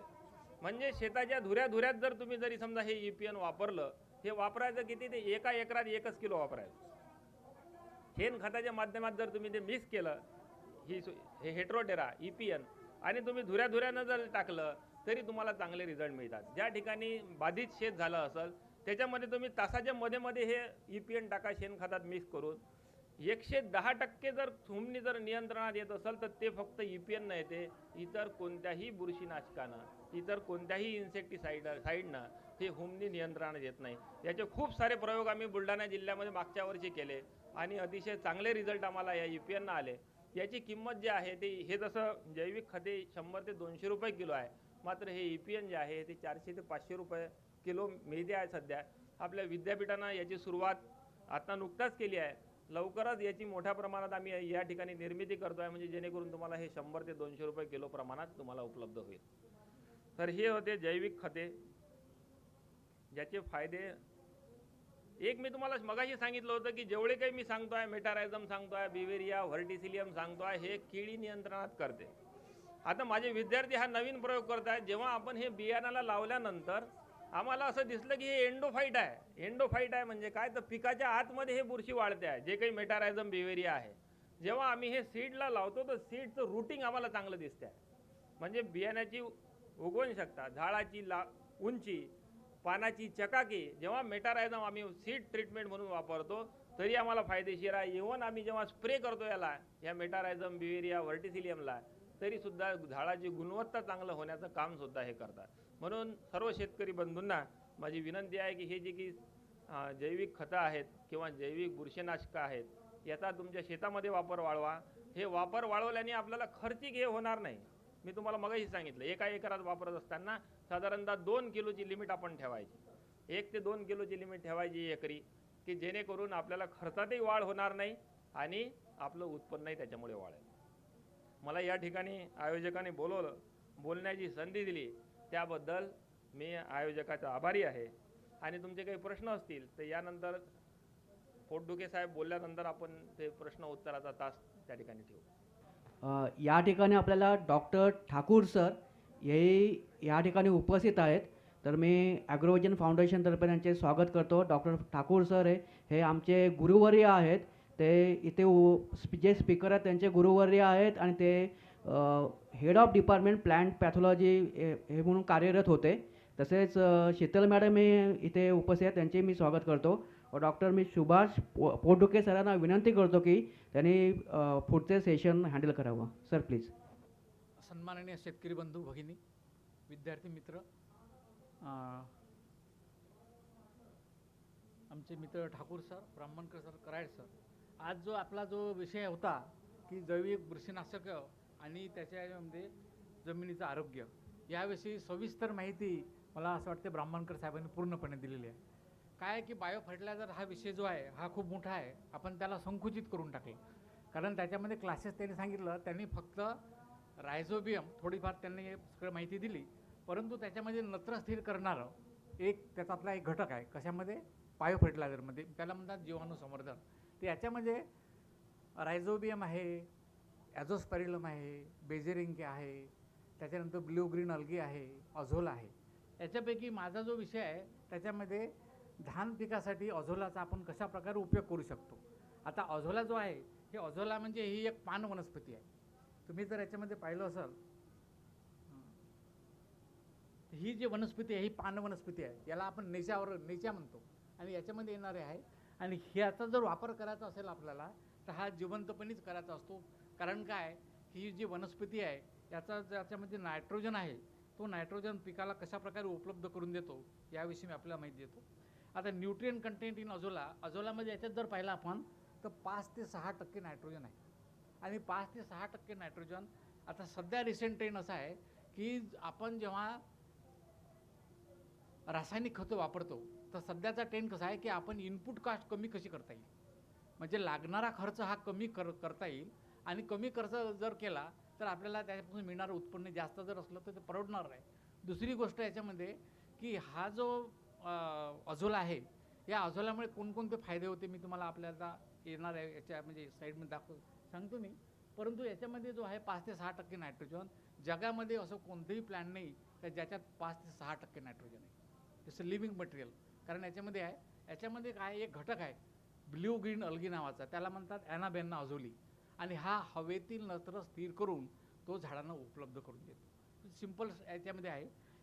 याच्या व्यतिरिक्त याच्यात 0.5% फॉस्फरस आहे, पोटॅशियम आहे, मॅग्नेशियम आहे, फेरस आहे, तर बाकीचे सगळे याच्यामध्ये घटक आहे.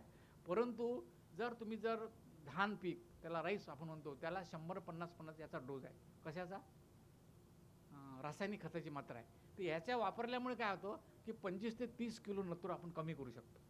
दुसरी गोष्ट आहे अझोला वापरल्यामुळे की याच्यामध्ये अझोला जर वापरला तर याच्या वापरल्यामुळे काय होते, जमिनीची पोत सुधारते, जमिनीचा बेस सुधारतो, त्याला आपण सामू म्हणतो. आणि दुसरी गोष्ट याच्यामध्ये जमीन आहे हे भुसभुशीत करते.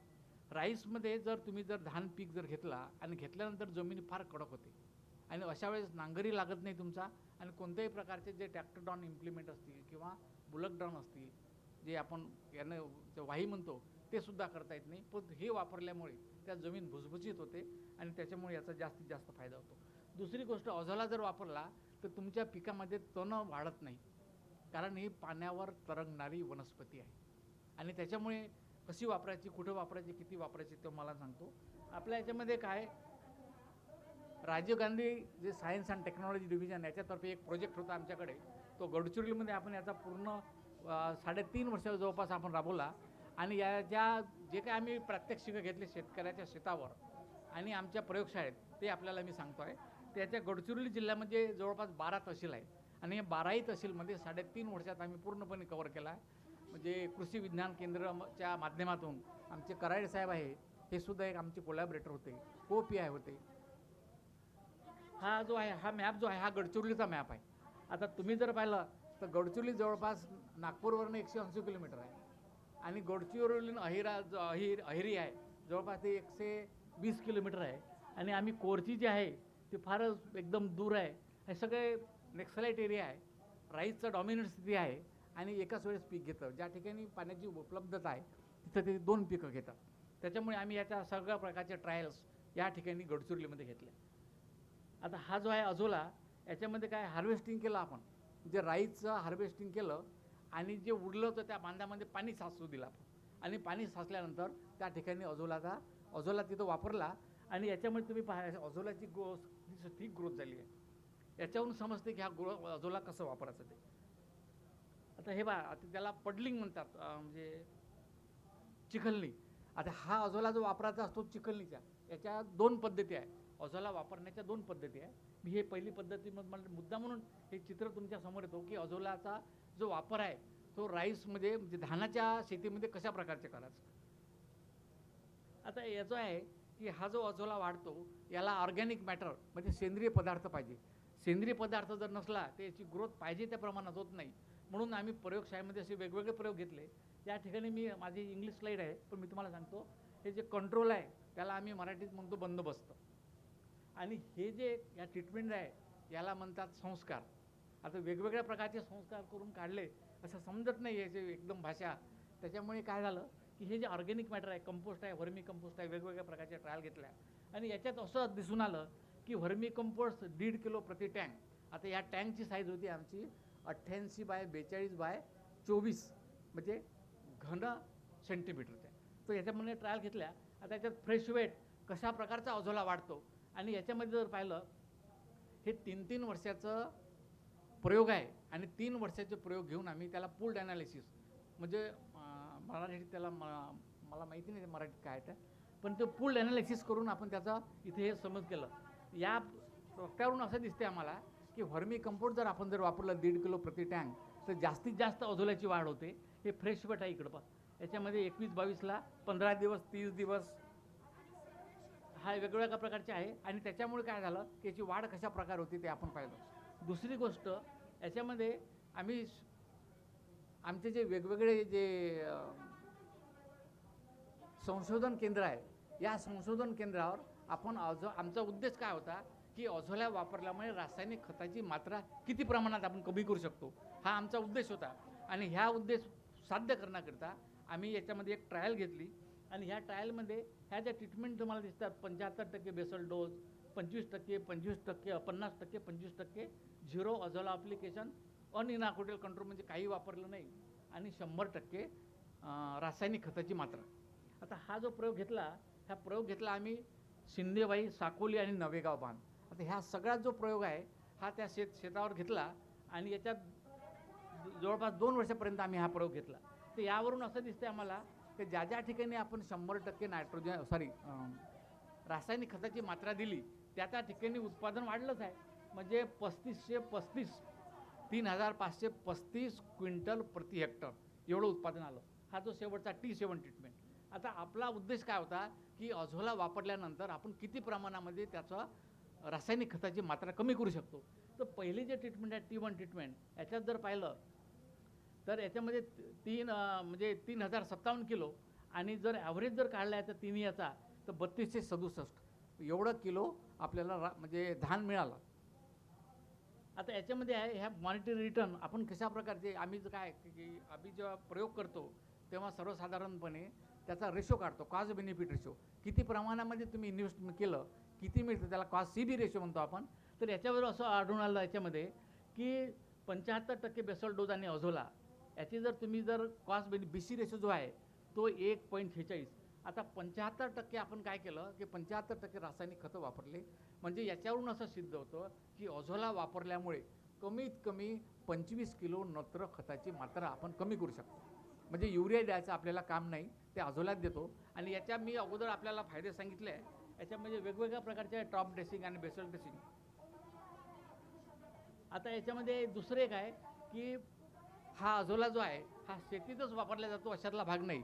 ह्या अझोलाचा वापर म्हणजे पोल्ट्री फीड म्हणून करू शकतो, फिश फीड म्हणून करू शकतो, त्याच्यानंतर याच्यामध्ये शीप फीड म्हणून आपण करू शकतो आणि याच्यामध्ये ॲनिमल फीड पण करू शकतो. उद्देश एवढाच आहे की पुन्हा आपण याची कॉस्ट कमी कशी करता येईल, खाद्याची म्हणजे त्याची जो हे आहे त्याची मात्रा ती कमी कशी करता येईल. तर आम्ही एक पोल्ट्रीवर साधा आम्ही एक्सपेरिमेंट घेतला आणि याच्यावरून असं दिसते की पर्सेंट इन्क्रीज हे याचे ह्या नंबर ऑफ वीक दिल्या 12 वीकपर्यंत आम्ही हे केलं. इनिशियली वजन जातं होतं त्या बर्ड्सचं वजन होतं 29.50 बरोबर आहे. आणि याच्यामध्ये 5% अजोला, 10% आणि 15%, तर जवळपास 10.5%ची वाढ आम्हाला आढळून आली आहे. म्हणजे हे ॲव्हरेज काढलं तर याचा म्हणजे याचा अर्थ असा आहे की अझोलाला म्हणजे पोल्ट्री कुक्कुटपालनामध्ये जर याचा वापर केला तर त्याचं वजन जास्तीत जास्त वाढतं. जवळपास 10.38% त्याचं वजन वाढतं. हे बघा हे अझोला म्हणजे आणि याचे सुंदर प्रयोग आम्ही KVKमध्ये केला.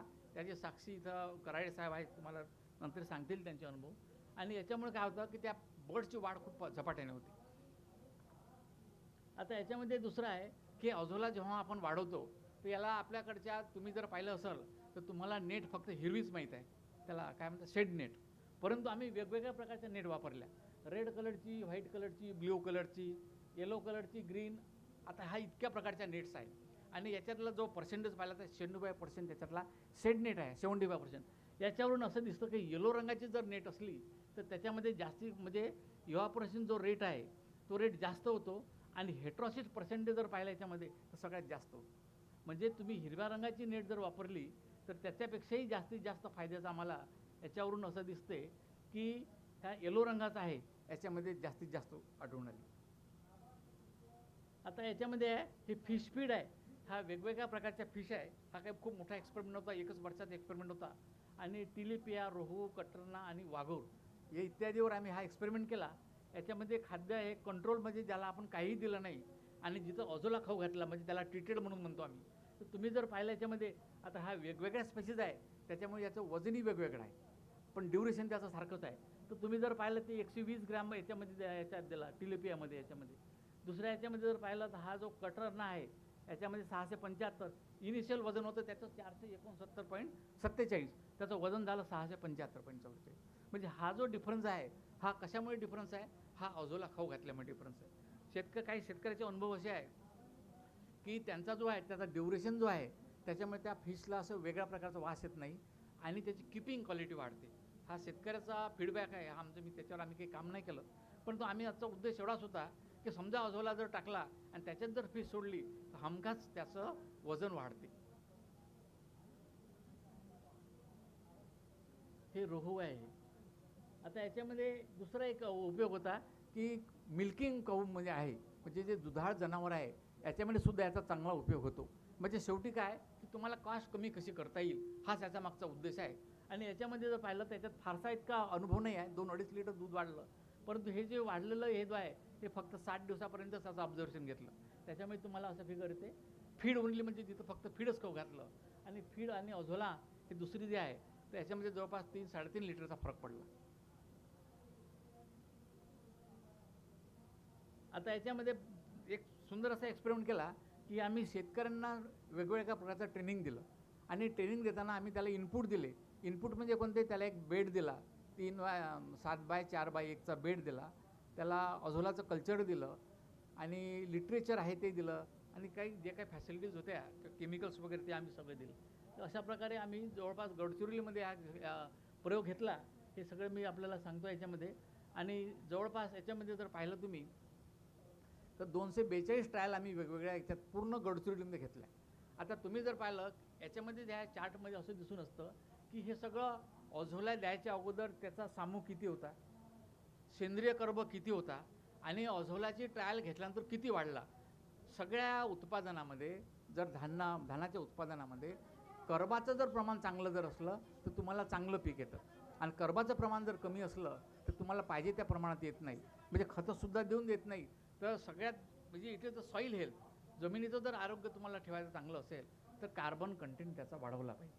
आणि जो काय करतो की आपण नुसतं हार्वेस्ट करतो, जमिनीमध्ये कोणी शेणखत टाकत नाही आणि तेवढी जनावरही नाही आपल्याकडे. आता आम्ही सांगतो आणि म्हणून काय झालं का रासायनिक खताची जर मात्रा जर वाढत जर गेली तर जमीन ह्या निकृष्ट दर्जाच्या होतात. काही ना काही प्रमाणात जर तुम्हाला शेणखत तर याच्यामध्ये हा जो आहे एटापल्ली, मुलचरा, अहेरी, धानोरा हे सगळे तहसील आहे. हे 12 तहसील आहे. आणि याच्यामध्ये जर घेतला ऑर्गॅनिक कार्बन मी तुम्हाला 2 याच्यामध्ये सांगतो की 0.42 हा अगोदरचा होता. घेतल्यानंतर काय झालं का तो जो आहे तो किती झाला 0.52 म्हणजे किती आहे ना तुमचा कार्बन वाढला 0.08% आहे. 0.08% तुमचा कार्बन वाढला. हा झाला तुमचा एटापल्लीचा. असंच ह्या 12ही तहसीलमध्ये आहे आणि याचं मी ॲव्हरेज जर काढलं तर जवळपास 0.892% याचा कार्बन वाढतो. आणि अवेलेबल नायट्रोजन आहे हा सुद्धा वाढला. म्हणजेच काय की अझोलाचा ॲप्लिकेशन जर केलं, त्याचा वापर जर केला तर निश्चितच धानाच्या उत्पादनामध्ये वाढ होते. आता याच्यामध्ये काय आहे, ह्या ज्या आम्ही वेगवेगळ्या प्रकारच्या ट्रायल घेतल्या, याच्यात जर पाहिल्या तुम्हाला कंट्रोल प्लॉट म्हणजे त्याला बंदोबस्त त्याला काही न केलं तर याचे 837 किलो, 1042 किलो असे वेगवेगळ्या प्रकारचे आहे. 20 याचं जर ॲव्हरेज केलं, 242चं जर ॲव्हरेज केला तुम्ही तर याचं आलं 1060 किलो प्रति हेक्टर. आणि अझोला जर वापरला तर तुम्हाला 1246.25 प्रति हेक्टर, म्हणजे जवळपास याच्यामध्ये 2 क्विंटल उत्पादन तुमचं नुसतं अझोला वापरल्यामुळे वाढलं. म्हणजे याच्यात सांगण्याचं तात्पर्य असं आहे की 17.20% इन्क्रीज ओव्हर कंट्रोल म्हणजे बंदोबस्तामुळे. आता याची जर कॉस्ट काढली, आम्ही जेव्हा कॉस्ट काढली याची तर ती किती झाली, 4087 रुपये प्रति एकर. 4087 रुपये प्रति एकर एवढी जर फक्त प्रति एकर आहे याची, तर ज्याचा जवळपास 9000 काही रुपये प्रति हेक्टर येतं. आता मला सांगा, अझोला जेव्हा वापरतो तुम्हाला इनपुट कास्ट किती आहे अझोल्याची? काहीच नाही. ॲमेझॉनवर जर अझोल्याची किंमत जर पाहिली तर 200 ते 300 रुपये प्रति किलो आहे. आम्ही हा फ्री ऑफ कॉस्ट शेतकऱ्यांना देतो. आणि याचं जर कल्चर जर पाहिजे असलं तुम्हाला तर कृषी विज्ञान केंद्र गडचिरोली येथे अवेलेबल आहे. आणि प्राध्यापक वनस्पती रोगशास्त्र विभाग कृषी महाविद्यालय नागपूर येथे फ्री ऑफ कॉस्ट आम्ही शेतकऱ्यांना देतो. याच्यापासून आम्ही काही बाकीचे जे बायो फर्टिलायझर पाहिले ते आम्ही विकतो, परंतु याचा प्रचार आणि प्रसार चांगल्या पद्धतीने व्हायला पाहिजे म्हणून आम्ही फ्री ऑफ कॉस्ट आम्ही त्याचं काही घेत नाही. आता हे ट्रेनिंगही वेगवेगळ्या प्रकारचे. आता जो अझोला आहे हा अझोला कोणते आहे, याच्या 2 प्रकारच्या अझोला वापरायच्या पद्धती आहे. एक तर अझोलाची तुम्ही 7x4x1च्या बेडमध्ये तुम्ही अझोला वाढवा, त्याला म्हणतात नर्सरी अझोला. जेव्हा तुम्ही परे टाकता त्याच वेळेस जर याचा एक बेड जर टाकला तर त्याची चांगली ग्रोथ होते. आणि जेव्हा मल्चिंग जेव्हा करता म्हणजे चिखलणी जेव्हा करता तेव्हा तो अझोला चिखलणीच्या वेळी त्या पूर्ण शेतामध्ये फेकून द्यायचा. 5 किंवा 6 दिवसात तर पूर्ण शेत तुमचं ग्रीन कलरचं होतं, जो मी फोटो तुम्हाला अगोदर दाखवला ट्रॅक्टरचा. आणि त्याच्यानंतर ते गाडून द्या आणि नंतर तुम्ही त्याचा ट्रान्सप्लांटिंग करा, म्हणजे अझोला तुम्ही राईस सीडलिंग लावू शकता. त्याच्या शेवटपर्यंत तुम्हाला त्याचा अझोला आहे हे पाहायला मिळेल. हे आम्ही त्या सगळ्या शेतकरी बंधूंना आपण हे त्याचा मुद्दा म्हणून दाखवलं की यांचा सहभाग चांगला होता, शेतकऱ्यांचा, स्त्रियांचाही सहभाग चांगला होता. आणि त्याचा प्रसार आणि प्रसार इतक्या प्रमाणात केला गडचिरोलीमध्ये की प्रत्येक तहसीलमध्ये तुम्हाला अझोलाविषयी कोणी ना कोणती शेतकरी अझोला नक्कीच घेतात.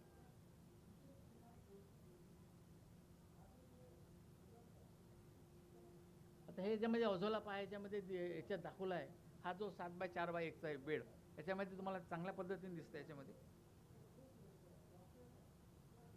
फिशमध्ये जे पॉन्ड्स आहे हे पॉन्ड्स गडचिरोली जिल्ह्यामध्ये सगळ्यात जास्त आहे. त्याला बोडी म्हणतात किंवा तलाव म्हणतात. या तलावासुद्धा अझोला जर फेकून दिला आणि फिश जर घेतली तुम्ही तर निश्चितच तुम्हाला उत्पादनात चांगली वाढ आढळून आलेली आहे. आणि दुसरी गोष्ट, याच्यावर रोग येत नाही, कीड येत नाही. त्याच्यामुळे याचं फक्त त्याला पाणी पाहिजे. बिना पाणी आणि ऑर्गॅनिक मॅटर म्हणजे सेंद्रिय पदार्थ जर दिला तर निश्चितच या अझोल्याचा चांगली वाढ होते.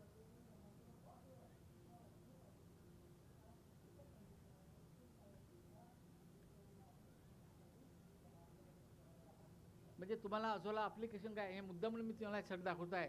तो पाणी आहे तोपर्यंत अझोला राहीलच.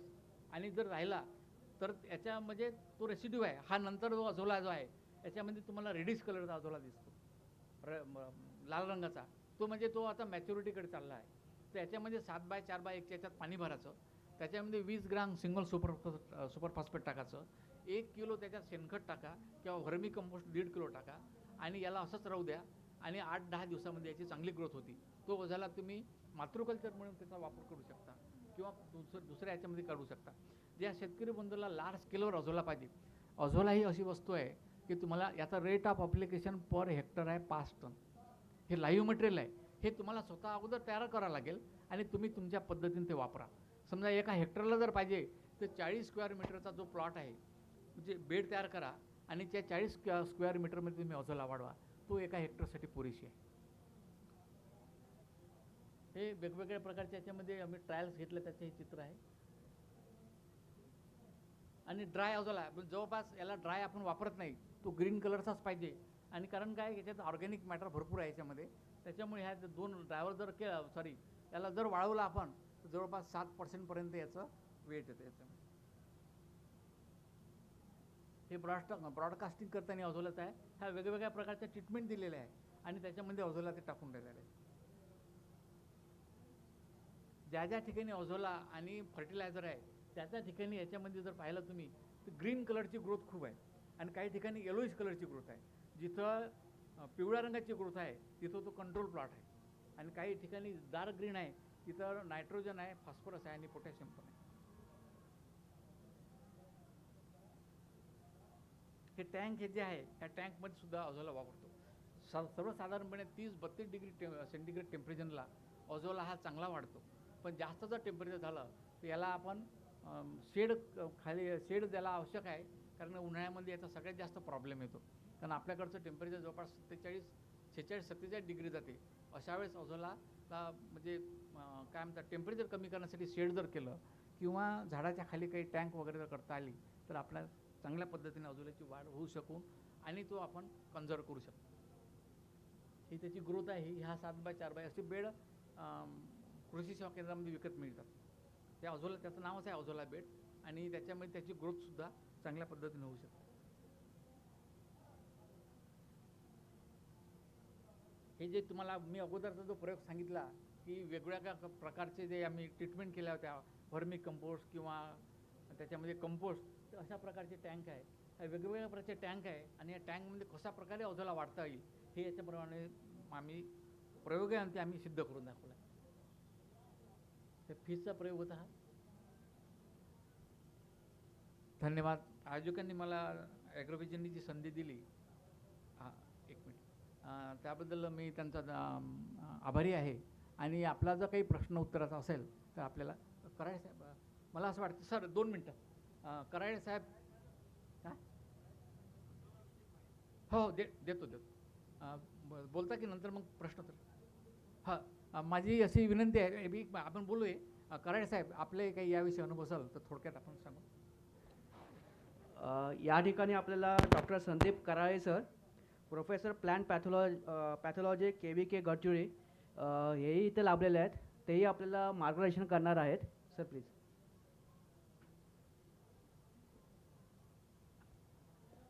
नमस्कार, मी डॉक्टर संदीप कराळे, वरिष्ठ शास्त्रज्ञ तथा प्रमुख कृषी विज्ञान केंद्र सोनापूर गडचिरोली, डॉक्टर पंजाबराव देशमुख कृषी विद्यापीठ. आत्ता जो डॉक्टर पोटदुखे सरांनी जो आपल्याला पिकांच्या आरोग्यासाठी जैव खते आणि बुरशीजन्य जैव कीटकनाशके या अंतर्गत ॲझोला या वनस्पतीबद्दल जी माहिती दिली, तर त्याच्यामध्ये मी त्यांचा म्हणजे सहकारी होतो काम करण्यामध्ये. आणि आम्ही हे जे प्रयोग आहेत हे शेतकऱ्यांच्या शेतावर आपण पूर्ण घेतलेले आहेत. जवळपास 360 शेतकऱ्यांच्या शेतावर हे आपण प्रयोग केले आणि घरच्या घरी पण आपण ॲझोला हा तयार करू शकतो. त्यामध्ये सोपे टेक्निक्स जे आहे की आपण घराचा जो गोठा असतो किंवा आपल्या शेळ्यांचा जो गोठा आहे किंवा आपल्या पूर्व विदर्भामध्ये प्रत्येकाकडे कोंबडी आहे, तर त्यांनी जर स्वतःचं जर कल्चर मदर कल्चर जे म्हणून आपण ॲझोलाचं नेऊन जर वाढवलं तर त्याच्यामध्ये आपल्याला ती एक वाढत राहते आणि नंतर मला दररोज आपल्याला 1 किलो 2 किलो 3 किलो आपल्याला ॲझोला हा हार्वेस्ट करता येतो आणि तो ॲझोला आपण आपल्या कोंबड्यांना, शेळ्यांना, जनावरांना आपण वापरू शकतो. आणि पिकांसाठी कसं वापरायचं हे तर सरांनी आता आपल्याला सांगितलेलंच आहे. आणि त्यानंतर आपण ॲझोलाची जी किंमत पाहिली तर 100 रुपयाचं एकदा जर कल्चर नेलं तर जसं ज्याप्रमाणे आपलं दही वाढवतो आपण घरामध्ये विरजण टाकतो, त्याचप्रमाणे हे ॲझोला कल्चरसुद्धा आपल्याला घरच्या घरी आपल्याला वापरता येतं. आणि जसं ॲप्लिकेशन रेट सांगितलं की 5 टन प्रति आपल्याला हेक्टर जर वापरायचं असेल तर मग आपल्याला त्याचं 100 रुपयाप्रमाणे 50,000 रुपये खर्च येईल, परंतु तेवढं उपलब्ध पण होणार नाही. पण जेव्हा आपण धानाची रोपवाटिका तयार करतो तर त्या रोपवाटिकेच्या अगोदरच आपण जर हा आपल्या एका बांधीमध्ये पाणी भरून हा कल्चर जर आपण त्याच्यामध्ये टाकला आणि त्याच्यात शेणखत आणि माती, तर आपल्या धानाच्या बांधीमध्ये माती तर असतेच, थोडंसं फॉस्फेट टाकलं तर हा जो मदर कल्चर आहे आपला ॲझोला आहे तो वाढेल. आणि आपली जवळपास 21 दिवसानंतर आपण धानाची रोवणी करतो, तर ती रोवणी करताना आपल्याला हा ॲझोला पूर्ण वाढलेला असेल आणि चिखलणीच्या वेळेस तो प्रत्येक बांधल्यांमध्ये आपण जर टाकला तर तो पसरेल आणि तो जमिनीमध्ये चिखलणीच्या वेळेस गाडला जाईल. आज आपल्याकडे सगळ्याकडे सेंद्रिय शेतीचं खूप महत्त्व वाढलेलं आहे. डॉक्टर पंजाबराव देशमुख जैविक शेती मिशन अंतर्गत आपल्याला सेंद्रिय शेतीकडे आपल्याला महाराष्ट्र 10% तरी शेतकरी आपले सेंद्रिय शेतीकडे वळले पाहिजे यासाठीचे प्रयत्न चालू आहेत. आणि त्यासाठी मग आपल्याला उत्पादनं आपल्याला सेंद्रिय शेतीकडे शेतकरी वळवायचे असेल तर त्याला पर्याय पण रासायनिक शेतीला पर्याय पण द्यावे लागतील. ही सर्व जी पर्याय आहेत, बुरशीनाशके जे आहेत, जैविक खते आहेत, कीटकनाशके जे आहेत, ही सर्व पर्याय आहेत आपल्या रासायनिक शेतीसाठीची. आणि आता रासायनिक शेतीसाठीला कुणाला जर सांगितलं की इमॅमेक्टिन बेंझोएट तुम्ही तुमच्या घरी तयार करा, किती जणांना शक्य आहे? तर शक्य नाही आहे. परंतु ॲझोला तुम्ही घरच्या घरी तयार करा म्हटलं तर शक्य आहे का? तर ते शक्य आहे. तर जसंच पण आता 100 रुपये किलोनी तुम्हाला ट्रायकोडर्मा मिळत आहे, ट्रायको कार्ड्स मिळतात आपल्याला छोटी ही सुद्धा आपण विकत घेऊ शकतो. PSB रायझोबियम आपल्याला घ्यायचं आहे, तुम्हाला 1 किलो विकत घेऊन तुमच्या उकिरड्यावर आपण टाकू शकतो का? ज्या आपल्याला बायोडायनॅमिक डिकम्पोजर आहे ते आपल्या शेतीतील अवशेषांवर आपण नेऊन टाकू शकतो का? 100 रुपयेच किलो रेट आहे. तर ही सगळं आपल्याला खूप सोपं आहे, स्वस्त आहे. आणि एकदा आपण जर समजा ट्रायझोफॉस घेतला, क्लोरोपायरिफॉस घेतला, तो वापरल्यानंतर तो संपला. 1 लिटरची बॉटल आणली तर 1 लिटरची बॉटल आपण आणल्यानंतर ती वाढणार आहे का? 2 लिटर होणार आहे का त्याच्यामध्ये? नाही होणार. ती एकदा वापरली की ती संपली, पाण्याच्या बॉटलसारखं. त्याचप्रमाणे परंतु हे जे कल्चर आहे ते ही आपोआप तुम्ही वापरल्यानंतर शेतामध्ये वाढत राहतात. उकिरड्यावर तुम्ही टाकलं ते वाढत राहतं. ॲझोला तुम्ही शेतीमध्ये टाकला तो वाढत राहतो. फक्त त्याला पोषक वातावरण तेवढं पाहिजे, मॉइश्चर किंवा आर्द्रता जी आहे ती आपली पाहिजे. तुम्ही बीज प्रक्रियेसाठी आपण किती टाकतोय? 4 ग्राम 1 किलोसाठी आपण वापरतोय. पण तो 4 ग्राम वापरल्यानंतर तो मल्टिप्लिकेशन जमिनीमध्ये वाढत राहणार आहे. आणि ती एकदा ती संख्या चांगली झाल्यानंतर मग तुम्हाला काही काळानंतर टाकायची पण गरज पडणार नाही, एवढी त्याची संख्या होऊ शकते. तर हा एक चांगला पर्याय आहे जैविक शेतीसाठीचा. आणि यासाठी डॉक्टर पंजाबराव जैविक शेती मिशन या अंतर्गत बायो रिसर्च सेंटर्स, जैविक घटक उत्पादन केंद्र जे आहे त्याच्यासाठी आपल्याला अनुदान पण मिळतं. मग त्यासाठी बायो रिसर्च सेंटर BRC जर आपल्याला तयार करायचे असेल तर आपल्याला आपल्या तालुक्यातील, आपल्या जिल्ह्यातील जो आत्माग असेल किंवा कृषी विभाग असेल यांच्यामार्फत जर तुम्ही संपर्क साधला तर त्यांना तुम्हाला त्याच्यासाठीचं अनुदान पण मिळू शकतं. बायो रिसर्च सेंटर तयार करण्यासाठी जवळपास 2.5 लाख रुपये तुम्हाला त्यामार्फत हे रिसोर्स सेंटर म्हणजे तयार उत्पादन करण्यासाठी तुम्हाला त्यामध्ये मिळू शकतात. सोबत आपल्याला व्हर्मिकल्चर सारखी जी खतं आहेत, आपण व्हर्मी कंपोस्ट आहे, गांडूळ खत ज्याला म्हणतो आपण, ते सुद्धा आपण घरच्या घरी तयार करू शकतो. आणि आपल्या जे सेंद्रिय शेतीसाठी एक चांगली खतं तयार होऊ शकतो. आता किती जण DAP आपल्या घरात तयार करू शकतात? युरिया किती जण तयार करणार आहेत? PSB आपण तयार करू शकतो. त्याप्रमाणे व्हर्मी कंपोस्ट आपण तयार करू शकतो, गांडूळ खत आपण तयार करू शकतो. आणि त्याच्यामधून आपला शेतीचा पोत पण सुधारतो. आज आपण जर पूर्व विदर्भामध्ये जर गेलात, नागपूरपासून गडचिरोलीपर्यंत, तुम्हाला 80 ते 90% जमिनी रिकाम्या दिसतात. का बरं दिसतात? कारण त्या एवढ्या कडक झालेल्या आहेत की सिमेंटसुद्धा फुटेल परंतु जमीन फुटत नाही.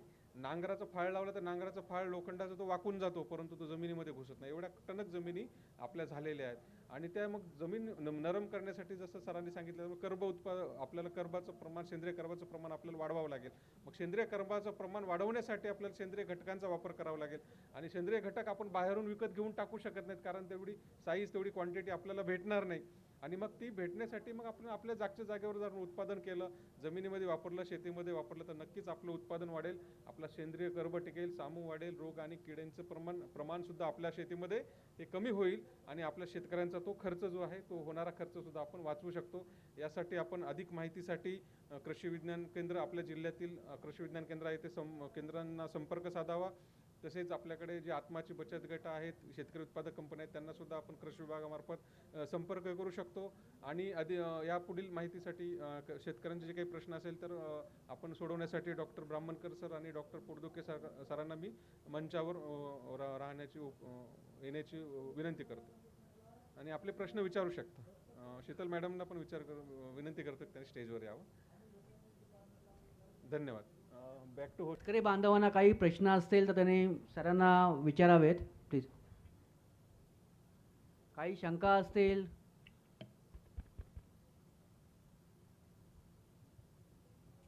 आत्ताच त्यांनी मला एक प्रश्न विचारला याच्यामध्ये, संत्र्यामध्ये सुरुवातीला शेणखत वापरत असताना मी ही जैविक खतं वापरली नाही, तर आता कशी वापरायची? तर याच्यामध्ये ट्रायकोडर्मा 50 ग्रॅम एका झाडाचा सांगतो हिशोब, 50 ग्रॅम अझोटोबॅक्टर, 50 ग्रॅम PSB. आता विशेष हे आहे की वापरायचं कोणतं, कशासाठी आणि का बरं वापरायचं. याच्यातला ट्रायकोडर्मा वापरायचा आहे की आपल्या झाडाला फायटोप्थोराची लागण होऊ नये म्हणून, बरोबर. म्हणजे बुरशीपासून आपलं झाड दूर गेलं पाहिजे, फायटोप्थोराची लागण झाली नाही पाहिजे. याशिवाय झाडाची जे मुळासाठी तुम्ही जे ह्युमिक ॲसिड वापरता ती वापरायची गरज नाही. याच्यामुळं जे मुळं आहेत म्हणजे जे रस शोषण न्यूट्रियन ओळणारे जे मुळं असतात, पांढरी मुळं असतात, त्या मुळाची संख्या याच्यामुळे वाढते. दुसरी गोष्ट, पिकामध्ये जे सूत्रकृमी जे आजकाल संत्र्यामध्ये मोठ्या प्रमाणात वाढते आहे, तर ते संत्र्यामधले सूत्रकृमी कंट्रोल करण्यासाठी सुद्धा हा ट्रायकोडर्मा काम करतो. याच्यामध्ये दुसरं मी तुम्हाला सांगितलं अझोटोबॅक्टर 50 ग्रॅम वापरायचं, तर याच्यामुळे सुद्धा मुळाची वाढ होते आणि पिकाला नत्र सुद्धा मिळते. म्हणजे संत्र्यासाठी नत्र मिळण्याचं काम हे अझोटोबॅक्टर करते. आणि तिसरं मी सांगितलं आहे तुम्हाला PSB 50 ग्रॅम प्रति झाड. याच्यामुळं जे काही तिथे स्फुरद टाकलेलं असेल, तुम्ही मागच्या वर्षी टाकलेलं असेल, या वर्षी टाकलेलं असेल, जे जमिनीत जाऊन फिक्स झालेलं असते. मी तुम्हाला मगाशी सांगितलं की जेव्हा आपण 100 किलो सुपर फॉस्फेट टाकतो, 2 बॅग सुपर फॉस्फेट टाकतो, तर त्याच्यात 16 किलो स्फुरद असते, 16% असते. आणि जेव्हा हे 16 किलो म्हणजे बाकी सर्व धसकटच आहे, 16 किलो सुपर फॉस्फेट आहे. हे 16 किलो जेव्हा आपण टाकतो म्हणजे आपल्याला खुश होतो आपण की आपण पिकामध्ये 2 बॅग टाकलं, तर त्याच्यातलं 80% जाऊन इतर घटकाला जाऊन चिपकून जाते. म्हणजे आता उपलब्ध किती होणार आहे, ज्या 100 किलो मधलं फक्त 2.5 ते 3 किलो फक्त स्फुरद आपल्याला मिळणार आहे. म्हणजे 16 किलो मधला जो बाकीचं जे आहे 10-15 किलो जे सुपर फॉस्फेट आहे, आपण मागच्या वर्षी जे सुपर फॉस्फेट टाकलेलं असेल किंवा 4-5 वर्षापासून जे सुपर फॉस्फेट जे बाइंड झालेलं आहे, त्याला विघटनाचं काम हे तुमचं PSB करते. आता हे वापरायचं किती आहे, तर एका संत्र्याच्या झाडाला फक्त 50 ग्राम, म्हणजे आता वापरत असताना 50 ग्रॅम PSB, 50 ग्रॅम अझोटोबॅक्टर आणि 50 ग्रॅम ट्रायकोडर्मा 1 किलो शेणखतामध्ये किंवा जे काही शेणखत तुम्ही वापरत असाल त्याच्यामध्ये याला मिक्स करायचं. प्रश्न दुसरा हा आहे की मग हा वापरायचा किती दिवस अगोदर, कसा वापरायचा. हा नुसतं शेणखतामध्ये तुम्ही त्या पद्धतीने जर मिक्स करून ठेवला आणि हा 10, 15, 20 दिवस, 30 दिवस, 1 महिना, 2 महिने, 6 महिने जरी पळून राहिला तरी याची संख्या घटणार नाही. याची संख्या वारंवार त्याच्यामध्ये वाढणारच आहे. म्हणजे उशिरा जरी वापरलं तरी याचा फायदा होणार आहे. एक वेळा वापरल्यानंतर हलकं पाणी जर आपण दिलं आणि तिथं जर समजा आर्द्रता जर जास्त असेल, थोडीफार आर्द्रता असेल, खूप पाणी द्यायला नाही सांगितलं मी, थोडं हलकं पाणी द्यायचं. त्याच्यामुळे या जैविक खताचा फायदा आपल्याला खूप चांगल्या पद्धतीनं होतो. ज्या शेतामध्ये सूत्रकृमी असतील त्याच्यासाठी हा नुसतं तिथे पॅसिलोमायसिस वापरायची गरज नाही, तिथं तुम्ही हा ट्रायकोडर्मा जरी वापरला तरी चालेल. दुसरा प्रश्न मगाशी अजून एक शेतकरी येऊन गेले, ते आता सध्या इथे नाही. हरभऱ्यामध्ये मर रोगासाठी कार्बॉक्झिन थायरम नावाचं एक बुरशीनाशक आहे. हे बियाणं तर लावायचंच, पण जो हरभरा पेरते त्याने एक लक्षात ठेवायचं की जेव्हा हरभरा हा 4 ते 5 बोटं खोल पडेल तेव्हा त्याच्यामध्ये मर किंवा रूट रॉट येणार नाही. ज्या ठिकाणी हरभरा हा 2-3 बोटावर पडला, म्हणजे जेव्हा ट्रॅक्टरवाला चालवताना त्यांना डीप उचलली वरते जिथं पडला तिथं स्क्लेरोशियम रॉट, रूट रॉट याचा प्रादुर्भाव तुम्हाला जास्त दिसतो. म्हणून हरभरा पेरत असताना त्याला थायरम कार्बॉक्झिन नावाचं बुरशीनाशक लावायचं, त्याला 10 ग्रॅम ट्रायकोडर्मा लावायचं आणि पेरत असताना जर तुम्ही पेरणं 4 ते 5 बोटं खोल जर पेरलं तर तुमच्या पिकामध्ये 110% म्हणजे मुळकूस मर खोड कुजव्या नावाचा रोग येत नाही. आणि पूर्णच्या पूर्ण शेतामध्ये समजा तुम्हाला असं दिसेल की 10-15 दिवसानंतर काही भागामध्ये तुम्हाला मर आलेला आहे, तर पूर्ण शेतामध्ये अशा वेळेस हा ट्रायकोडर्मा टाकायचा नाही. आपल्या शेतामध्ये पर्टिक्युलर एक पॅच असते, तेवढ्याच पॅचमध्ये 50-100 किलोमध्ये 1 किलो ट्रायकोडर्मा टाकायचा आणि ज्या पॅचमध्ये हा रोग जर तुम्हाला दिसतो त्या पॅचमध्ये जेवढं टाकायचं. ठीक आहे. याच्यासाठी कोणतंही बुरशीनाशक नंतर तुम्ही जर मारलं मूळ कुजव्या रोगासाठी तर ते आपल्याला नियंत्रणात येत नाही. अजून काही क्वेश्चन विचारायचे असतील शेतकरी बांधवांना? अरे माईक तर द्या. माईक घ्या. आणि हे होमनीसाठी EPN आहे. हो. हे आपल्याला व्हर्टिसिलियम मग मेटारायझम वेरिया बरोबर आपलं कॉम्बिनेशन घेता येते का? हो, घेता येते. EPN हे इतकं चांगलं एक बसा, EPN नावाची सूत्रकृमी आहे. आपण म्हणतो की बाबा सूत्रकृमी कंट्रोल करायची आणि मी आता इथं म्हणतोय की EPN साठी म्हणजे हे होमनीसाठी सूत्रकृमी वापरा. ही अशी सूत्रकृमी आहे जी उपयुक्त सूत्रकृमी आहे. त्याला बाजारात EPN नावाने मिळते, एंटोमोपॅथोजेनिक निमॅटोड. ही अळी सूत्रकृमी, ही जी सूत्रकृमी आहे हे जेव्हा हुमणीला लागते तर हुमणीच्या आतमध्ये प्रवेश करते आणि लाखानं सूत्रकृमी तयार करते. म्हणजे जेव्हा हे मेलेली हुमणी जेव्हा फुटते तर लाखानं सूत्रकृमी आपल्या पिकात पसरते. यावर्षी मोठ्या प्रमाणात बुलढाणा भागामध्ये हा हुमणीचा प्रादुर्भाव होता. त्या ठिकाणी जिथे जिथे आम्ही हे EPN वापरलं त्या ठिकाणी खूप चांगला आपल्याला कंट्रोल मिळालं. हा हुमणीचा जो प्रादुर्भाव आपल्या भागामध्ये कमी आहे. गुजरात भागामध्ये याचा प्रादुर्भाव खूप मोठ्या प्रमाणात, तिथं हे EPN खूप चांगल्या पद्धतीनं काम करते. सध्या आपल्या कीटकनाशक विभाग म्हणजे कीटकशास्त्र विभागात या EPNचं प्रोडक्शन सध्या सुरू आहे. तुम्ही जर अगोदर जर नोंदणी करून जर दिली तर त्या ठिकाणी तुम्हाला हे EPN मिळते. सर संत्रा बागेवर लिप मायनरचा अटॅक मार्च एप्रिलमध्ये येते, त्याच्यासाठी याच्यातलं कोणतं लीप मायनरसाठी तुम्हाला याच्यामध्ये मेटारायझम जे तुम्हाला लिहून दिलं आहे, व्हर्टिसिलियम जे लिहून दिलं आहे रस शोषक किडीसाठी, फक्त एकच करायचं, हे थोडंसं अर्ली मारायचं, जेव्हा त्याचा प्रादुर्भाव सुरू होतो त्याच्या अगोदर मारायचं. अजून काही कुणाला क्वेश्चन विचारायचे आहेत? सर पांढरी माशी जेवढे रस शोषक किडे आहेत पहा, तेवढ्यासाठी. हा त्या रस शोषक किडीसाठी हे चांगलं चालतं.